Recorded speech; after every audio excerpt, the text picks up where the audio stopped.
নারায়ণগঞ্জ এক রূপগঞ্জ সংসদীয় আসনে ৬ জন প্রার্থীর মনোনয়নপত্র বৈধ হিসেবে ঘোষণা করেছে রিটার্নিং কর্মকর্তা। এ সময় বাতিল করা হয় ২ জনের প্রার্থীর মনোনয়নপত্র। বাংলাদেশ জাতীয়তাবাদী দল বিএনপি থেকে এই আসনে মনোনয়ন পেয়েছেন মুস্তাফিজুর রহমান ভূঁইয়া দীপু। এ সময় তিনি বলেন, এই আসনে সব দলের প্রার্থীর মধ্যে সৌহার্দ্যপূর্ণ সম্পর্ক রয়েছে। নির্বাচনে যে জয়লাভ করুক না কেন, আমরা সকলে নিয়ে একটি আধুনিক রূপগঞ্জ বিনির্মাণে চেষ্টা করব। এছাড়াও সাংবাদিকদের প্রশ্নের জবাবে তিনি রূপগঞ্জে যেসব অবৈধ অস্ত্র আছে তা উদ্ধারের দাবি জানিয়েছেন। এক্সট্রিম মশার কয়েল প্ল্যান্ট ফাইবার দিয়ে তৈরি, তাই সহজে ভাঙে না, সুগন্ধিযুক্ত ও নিরবিচ্ছিন্নভাবে চলে। ডেঙ্গু, চিকুনগুনিয়া বাহি সহ যে কোনো মশার বিরুদ্ধে দেয় এক্সট্রিম সুরক্ষা। আসলে আমরা সকলে মিলে রূপগঞ্জকে আসলে সুন্দর করে সাজাতে চাচ্ছি। এখানে সব প্রার্থীরা আপনারা দেখছেন যে রূপগঞ্জের জিনিসটা হলো আলাদা, কারণ রূপগঞ্জে আমাদের সবার সাথে সবার অন্তরের সাথে অন্তরের মিল আছে। আমরা সকলে মিলে একটাই চেষ্টা করছি যে রূপগঞ্জের মানুষ যাতে সবাই ভোট কেন্দ্রে যায়,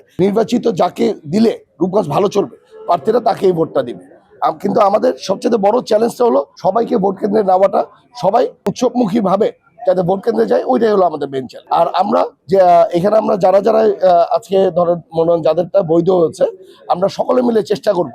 এখানে পাস তো যে কোনো একজন করবে, কিন্তু সকলে মিলে আমরা চেষ্টা করব রূপগঞ্জের একটা সুন্দর স্বপ্ন রূপগঞ্জ যাতে হয়, যাতে ভবিষ্যতে রূপগঞ্জের নতুন জেনারেশন যাতে এটা একটা আধুনিক রূপগঞ্জ পায়, এটা আমরা সকলে মিলে চেষ্টা করবো। আইন শৃঙ্খলার তারা যথেষ্ট চেষ্টা করছে আইন শৃঙ্খলা ঠিক রাখার জন্য, কিন্তু একটা জিনিস আছে, গত ১৭ বছরে যে আর্মসগুলি আমাদের রূপগঞ্জ সারা বাংলাদেশের যত আর্মসগুলি ছিল, ইভেন এই আর্মসগুলি তারা রিকভারি করতে পারে নাই। আমরা সকলে মিলে একটি দাবি, রূপগঞ্জ থেকে যেই অবৈধ যে আর্মসটা আছে আর্মসগুলি রিকভারি করতে পারলে, ইভেন ড্রাগসের দিকে যদি একটু নজরটা দিতে পারে, তাহলে নির্বাচনটা অনেক উৎসবমুখী হবে। নির্বাচনে আমাদের প্রত্যাশা, আমাদের একটাই প্রত্যাশা যে স্বপ্নের রূপগঞ্জ ইনশাল্লাহ আমরা সকলে মিলে করব।